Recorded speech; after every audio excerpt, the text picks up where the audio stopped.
இந்துக்களினுடைய கோவில், இந்துக்களுடைய நிலம், இது எல்லாமே இந்துக்கள்கிட்ட இருந்துச்சுன்னா இந்துக்கள் நாங்கள் யாரும் 10 பைசா செலவு இல்லாமல் டிகிரி படிச்சுட்டு வர முடியும் தெரியுமா உங்களுக்கு? எங்களுக்கு நாங்களே ஒரு கோஆபரேட்டிவ் பேங்க்கை வச்சுட்டு எங்களுக்கு நாங்களே லோன் கொடுத்துக்க முடியும் தெரியுமா உங்களுக்கு? நாங்களாம் இவ்வளோ கஷ்டப்படணும்னு எங்களுக்கு அவசியமே இல்லை. எங்கள் சொத்தெல்லாம் கவர்மெண்ட்டுக்கு தார பார்த்துட்டு கவர்மெண்ட்டுக்கிட்ட போய் டோக்கன் வாங்கிட்டு எங்கள் சாமியை பார்க்குறதுக்கு பிச்சைக்கார மாதிரி நிற்கிறோமே.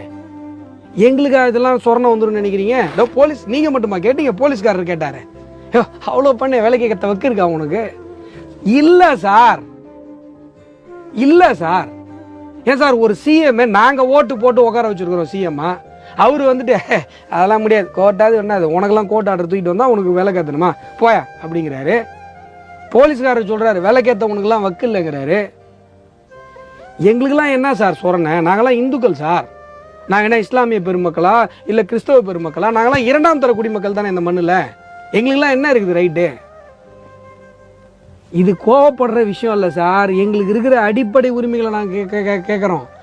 இதுக்கே இவ்வளவு அமைதியாக நாங்கள் ஒரு விஷயத்த பண்ணும்போது எங்கள் மேலே கலவர முத்திரை குத்துறீங்க. ஏன்டா திருப்பரங்குன்ற மலை 1000 வருஷமாக அது திருப்பரங்குன்ற மலை. நாங்கள் எங்களுடைய தமிழருடைய முதல் கடவுள் முருகனுடைய முதல் படை வீடு. அதை போய் சிக்கந்தர் மலைன்னு சொல்கிறியேன்னு கேட்குறதுக்கு உங்களுக்கு எவனுக்கும் வக்கு இல்லை, தைரியம் இல்லை. அவங்களாம் கலவரம் பண்ணலையாம். திருப்பரங்குன்றத்தை சிக்கந்தர் மலைன்னு சொன்னவங்க கலவரம் பண்ணலையா சார்? நாங்கள் கலவரம் பண்ணுறோமா சார்? என்ன சார் நியாயம்?